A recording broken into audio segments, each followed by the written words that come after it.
നമസ്കാരം. കേരളത്തിന്റെ ദീർഘകാല സ്വപ്നമാണ് എയിംസ്. ഓരോ സംസ്ഥാനങ്ങളും എയിംസിന് വേണ്ടി പോരാടുമ്പോൾ കേരളത്തിനൊടുവിൽ ലോട്ടറി ഒഴിച്ചു. മോദിക്കും കേന്ദ്ര സർക്കാരിനും കനിവ് തോന്നിയത് കേരളത്തോട് തന്നെ. കേരളത്തിന്റെ ആരോഗ്യ മേഖലയിൽ എയിംസ് ഉണ്ടാക്കാൻ പോകുന്ന കുതിച്ചുചാട്ടം ചെറുതല്ല. പിണറായി പ്രധാനമന്ത്രിയാണെന്ന് പോലും നോക്കാതെ നരേന്ദ്രമോദിയോട് കാണിക്കുന്ന നിഷേധ സമീപനങ്ങളും പ്രശ്നങ്ങളും നിരവധിയാണ്. എന്നാൽ അതിനിടയിലും ദീർഘനാളായുള്ള കേന്ദ്രമന്ത്രിമാരുടെ ഒക്കെ സമ്മർദ്ദങ്ങളുടെയും ആവശ്യങ്ങളുടെയും ഫലമായാണ് കേരളത്തിനൊടുവിൽ എയിംസിന്റെ നറുക്കു വീണത്. എന്നാൽ ഇപ്പോൾ വീട്ടിൽ കയറി വന്ന മഹാലക്ഷ്മിയോട് കടക്കുപുറത്തെന്ന് പറഞ്ഞതുപോലെയാണ് കാര്യങ്ങൾ മുന്നോട്ട് പോകുന്നത്.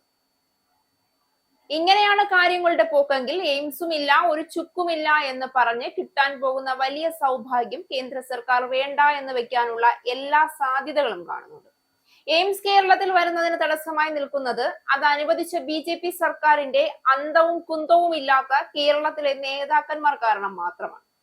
എയിംസ് അനുവദിച്ചത് മുതൽ അത് തലസ്ഥാനമായ തിരുവനന്തപുരത്ത് മതി എന്നായിരുന്നു പരക്കെയുള്ള തീരുമാനം.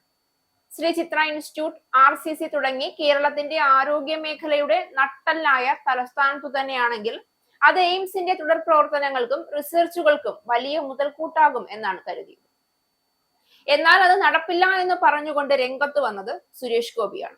എയിംസ് കേരളത്തിൽ വരുന്നെങ്കിൽ അത് ആലപ്പുഴയിൽ മതിയെന്നും അത് നടപ്പില്ല എങ്കിൽ തൃശൂർ മതിയെന്നും ഒക്കെ ഒറ്റക്കാലിൽ തപസ്സാണ് സുരേഷ് ഗോപി.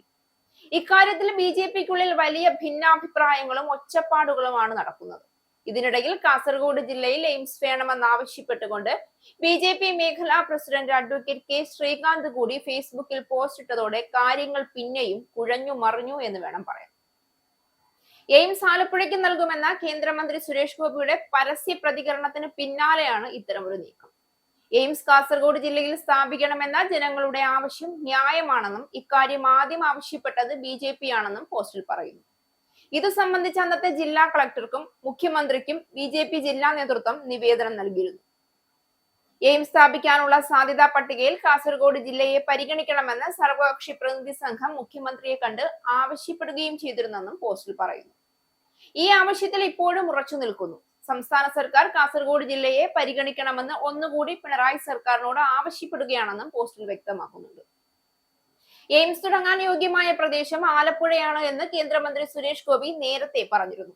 വികസനത്തിൽ ഏറെ പിന്നോക്കം നിൽക്കുന്ന ആലപ്പുഴ ജില്ലയെ മുന്നോട്ട് കൊണ്ടുവരണം. രാഷ്ട്രീയ ലക്ഷ്യത്തോടെ എയിംസ് ആലപ്പുഴയിൽ വേണ്ട എന്ന് ആരെങ്കിലും പറഞ്ഞാൽ അത് നിർബന്ധമായും തൃശൂരിൽ കൊണ്ടുവരുമെന്നും സുരേഷ് ഗോപി വ്യക്തമാക്കിയിരുന്നു. കേരളത്തിന് എയിംസ് അനുവദിക്കണമെന്ന ആവശ്യം കേന്ദ്രത്തിന്റെ പരിഗണനയിലാണ്. രാജ്യത്തെ 22 എയിംസുകൾ അനുവദിച്ചെങ്കിലും കേരളത്തിൽ അനുമതിയായിട്ടില്ല. തിരുവനന്തപുരം, കോഴിക്കോട് ജില്ലകളിൽ സർക്കാർ ഇതിനായി സ്ഥലം കണ്ടെത്തിയിരുന്നു. എന്നാൽ ഭിന്നാഭിപ്രായങ്ങൾ വന്നതും തമ്മിൽ തല്ല് നടക്കുന്ന രീതിയിലേക്ക് കാര്യങ്ങൾ മുന്നോട്ട് കൊണ്ടുപോകുന്നതും വെച്ച് നോക്കുമ്പോൾ എല്ലാവരും കൂടി കുളിപ്പിച്ച് കുട്ടിയെ ഇല്ലാതാക്കുന്ന ലക്ഷണമുണ്ട് എന്ന് പറയേണ്ടി വരും. ഇസ്രായേലിന്റെ 5 സൈനിക താവളങ്ങളിൽ കനത്ത നാശനഷ്ടം. മോദി വെളിപ്പെടുത്തുന്ന ഇന്ത്യയുടെ വികസനത്തിന്റെ മയക്കുമരുന്ന് വിൽപ്പനയ്ക്കെതിരെ ശക്തമായ നടപടിയെടുത്ത് ഷാർജ പോലീസ്. അമേരിക്കയിലെ സാധാരണ മനുഷ്യരോട് കൂടിയാണ് കോൺഗ്രസിനുള്ളിൽ പങ്കുവയ്ക്കാൻ ഓപ്പറേഷൻ സിന്ദൂറിൽ ഉപയോഗിച്ച